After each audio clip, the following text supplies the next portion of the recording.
Hi everyone, this PowerPoint is going to cover three things. One is the assignment description, two is some suggestions on topic selection and narrowing, and three, some suggestions on research. So what is on the screen right now is text from the assignment. The full assignment is on the Assignments tab of Blackboard, and you can refer to that at any time. And I will also post a non-narrated copy of this PowerPoint onto Blackboard too, because there's a lot of text here and you can go back and look at it. So you have your choice of two broad topic areas. One is to compare and contrast your family's arrival story and subsequent experiences with the story of the Hmong coming to the United States. Or if you're Hmong, you can compare your family story to another group of immigrants or refugees. Or if you're Native American, you can compare your story with that of the Hmong. Same thing if you're Black, you can compare your story with that of the Hmong. And if you don't know anything about your family's history, don't worry about that. You can just pick any immigrant ethnic group to compare to the Hmong experience and compare their experiences with the Hmong. Now, if you're not interested in writing about history, you can do a comparison of some other aspect of Hmong culture versus another culture. And every group of immigrants or refugees brings some aspect of culture to contribute to our society, and that's in the area of music and art and religion and sports and festivals, etc. So you could, for example, write a paper comparing Hmong weddings to the dominant wedding style in the United States. You could compare Hmong animist religion to the religion of another group. You could talk about food and festivals and other cultural aspects.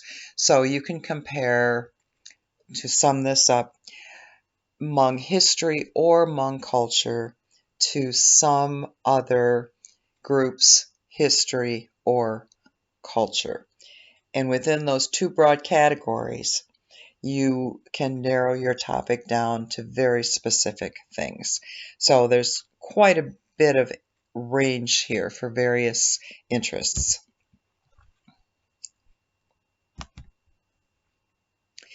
And so now we'll look at some specific topic ideas.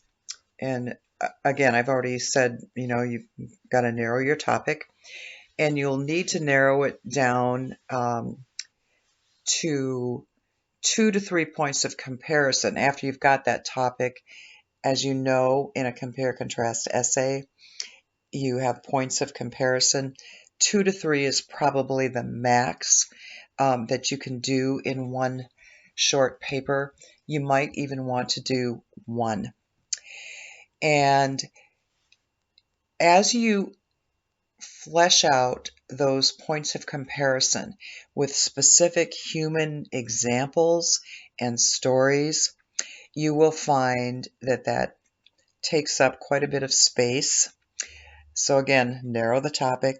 And you'll also find that that makes your writing so much more interesting than just providing facts. This photo, by the way, is a picture of the Mekong River. So requirements and schedule for the paper. Use at least 2 sources. You can use the sources in the week 12 assignment, those videos on Hmong culture. I've also provided a list of other sources that you can use.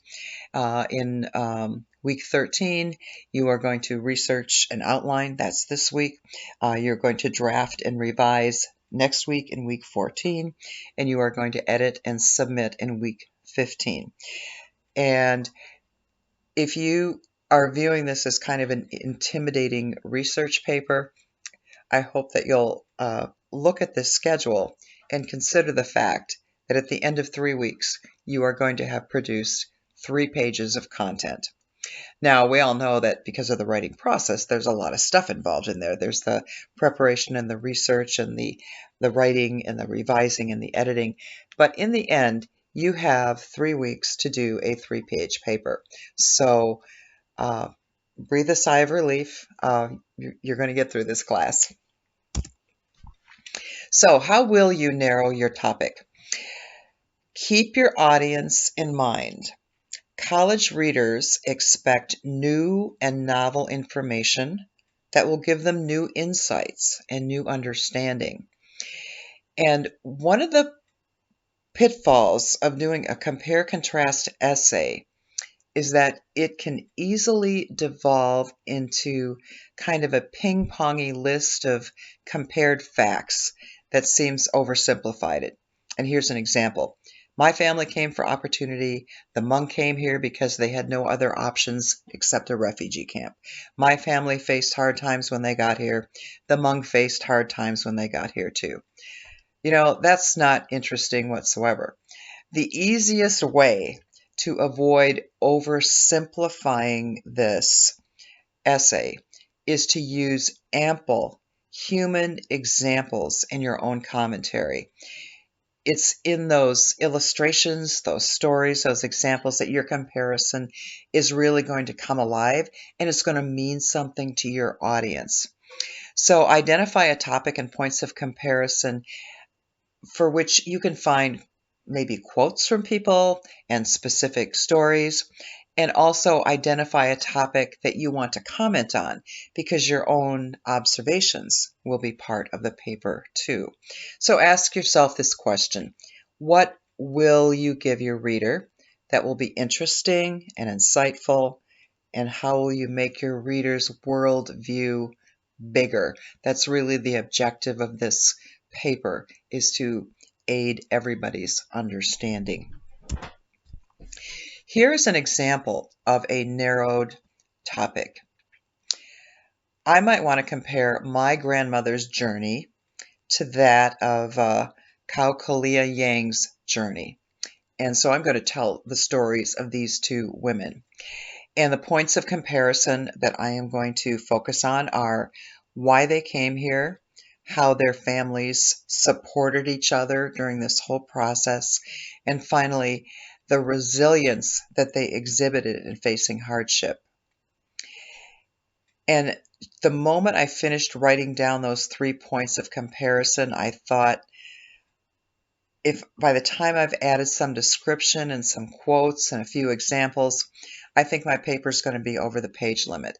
So I think I might drop that 3rd point and just write about why they came and the whole topic of how their family supported each other in the process. And this might be my introduction. My great-grandmother often told me this story of her journey from Norway to Spring Grove, Minnesota. And as I listened to Khao Kalia Yang talk about her journey from a Thai refugee camp to Minneapolis, I thought of my grandmother. The stories of these two women are vastly different, but the fundamental longings for a better life, the love of family, and the resilience to struggle for these things are the same. So there I've got my, in my introduction, I've let the audience know what my topic is.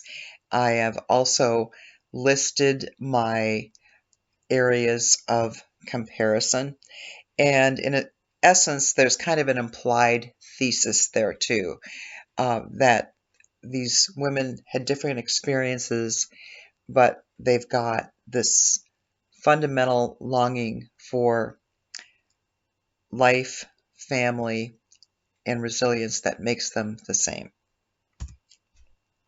Here's another example of a narrow topic. Compare the Vietnam experience of my relatives, or any U.S. soldier, to the Vietnam experience of Hmong soldiers. And if you've got grandparents who were Vietnam vets, for example, this might interest you. So points of comparison that I would use. Who were these soldiers? What was their war experience like over there? And what was their post-war experience like? And here's a sample introduction for that particular topic. We support our veterans, but do we support all of them? Among those who served in Vietnam remains a group of people largely forgotten, and their story deserves to be told. Their experience was dramatically different from the American troops who came home.